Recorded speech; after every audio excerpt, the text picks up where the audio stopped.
अस्सलामुअलैकुम students, welcome to my channel make education easy. Students, हमारे और इन्वायरमेंटल केमिस्ट्री का चैप्टर स्टार्ट किया था जिसमें हम एटमॉस्फेयर को मेनली डिस्कस करना था। हमने एटमॉस्फेयर की लेयर्स को 4 लेयर्स थी वो डिस्कस कर लिया था। आज जो हमारे पास नेक्स्ट टॉपिक है काफ़ी ईजी टॉपिक है और काफ़ी सिंपल है। वो टॉपिक है हमारे पास एयर पोल्यूटेंट्स। ठीक है, सबसे पहले अगर हम देखें कि पोल्यूटेंट्स होते क्या हैं तो हमारे एयर में, ठीक है, जो हमारी एटमॉस्फेयर में जो हमारी एयर है उसके अंदर पोल्यूटेंट्स। अब पोल्यूटेंट्स वो क्या होते हैं? जितनी भी हमारा इंडस्ट्रियल वेस्ट आता है, ठीक है, उसमें हमारी जो हम किसी भी चीज़ को बर्न करते हैं उसकी जो स्मोक होती है, ठीक है, वो वगैरह। उसके अलावा जितनी भी हम हर्बिसाइड्स और पेस्टिसाइड्स वगैरह यूज़ करते हैं, इंसेक्टिसाइड्स यूज़ करते हैं, स्प्रेज यूज़ करते हैं, डस्ट के पार्टिकल्स आ जाते हैं, ठीक है, तो ये सारी चीज़ें हमारे पास पोल्यूटेंट्स में आती हैं। अब पोल्यूटेंट्स में हमारे पास मेनली जो एक इंपॉर्टेंट चीज़ है वो हम उसको बोलते हैं स्मोक को, कि स्मोक से हमारे पास जो है वो पोल्यूशन। अब ये स्मोक जो है वो बहुत सारी चीज़ों का मिक्सचर है। इस स्मोक के अंदर हमारे पास बहुत सारी गैसेस प्रेजेंट हैं, जैसे कि हमारे पास इसमें कार्बन मोनोऑक्साइड प्रेजेंट है, ठीक है, नाइट्रोजन ऑक्साइड प्रेजेंट है, ठीक है, सल्फर डाइऑक्साइड प्रेजेंट है।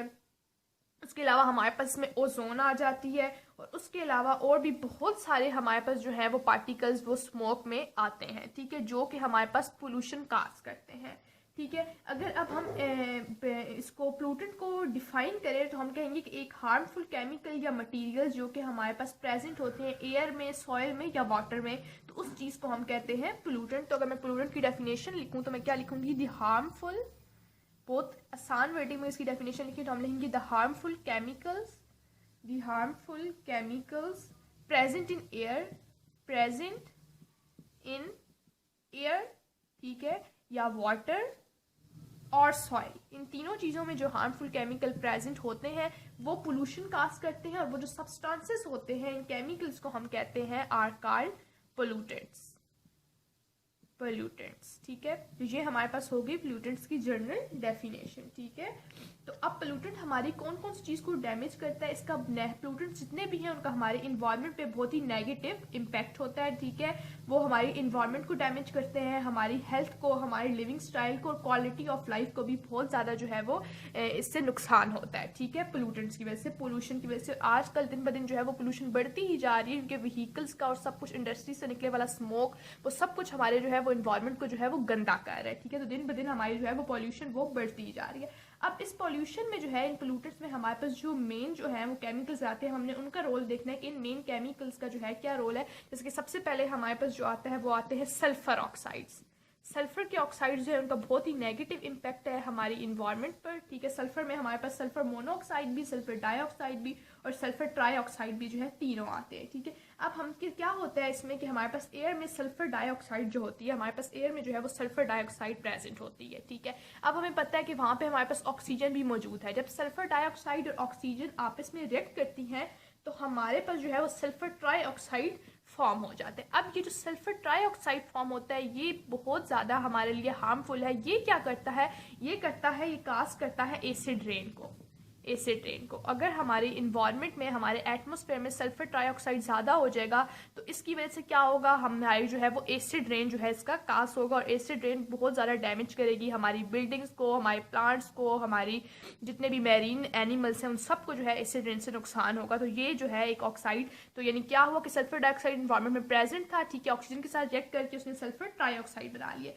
सल्फर डाइऑक्साइड जो है वो एब्जॉर्ब होता है हमारे रेस्पिरेटरी सिस्टम में, ठीक है। जो सल्फर डाइऑक्साइड होता है वो भी हम उसको जब सांस लेते हैं वो ऑक्सीजन में मौजूद है, एयर में मौजूद है, तो वो हमारे अंदर तो जाता है, जिससे हमारे पास जो है वो रेस्पिरेटरी सिस्टम से रिलेटेड जितनी भी डिजीज हैं वो हमें कास होती हैं, ठीक है। और ये एक बहुत सी से एलर्जीज कास होती हैं, ठीक है। और स्पेशली इससे सिम्टम्स एस्थमा, ठीक है, जो ये पेशेंट होते हैं या इसी की वजह से ये एस्थमा हमारे पास कास होता है, ठीक है।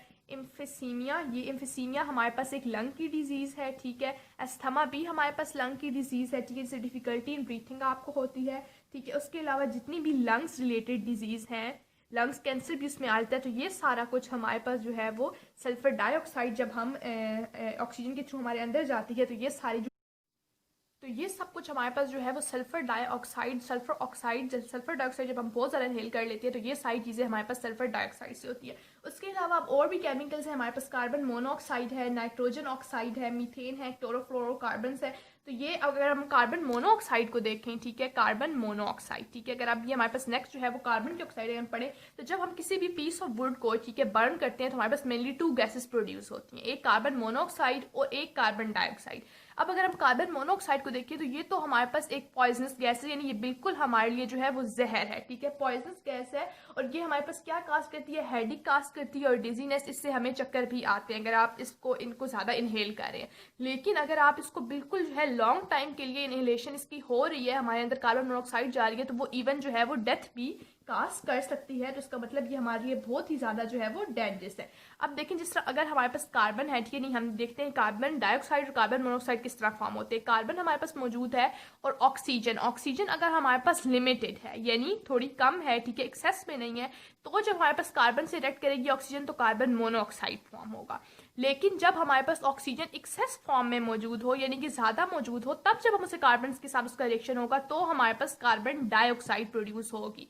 लेकिन डेंजरस हमारे पास ये जो है वो दोनों है, ठीक है। लेकिन कार्बन डाइऑक्साइड को अगर हम देखें, क्योंकि ऑक्सीजन को हम अपने अंदर जो है वो इनहेल करते हैं और कार्बन डाइऑक्साइड को हम बाहर निकालते हैं और वो प्लांट्स के लिए इंपॉर्टेंट होती है। कार्बन मोनोऑक्साइड तो पॉइजनस है लेकिन और एक एयर पोल्यूटेंट है, लेकिन जो कार्बन डाइऑक्साइड है वो हमारे पास एक एयर पोल्यूटेंट नहीं है, ठीक है, क्योंकि मैं आपको बता चुकी कि प्लांट इसको कंज्यूम करते हैं, फोटोसिंथेसिस के प्रोसेस में यूज होती है, ग्लोबल वार्मिंग इसकी वजह से काज होती है, लेकिन ये जो है पॉइजनस नहीं है, ठीक है। बहुत इंपॉर्टेंट पॉइंट है कि कार्बन डाइऑक्साइड जो है वो हमारे पास जो है ये पॉइजनस गैस नहीं है, ठीक है। लेकिन कार्बन मोनोऑक्साइड जो है वो हमारे पास पॉइजनस गैस है, ह्यूमंस के लिए बहुत ज्यादा जो है वो डेंजरस है।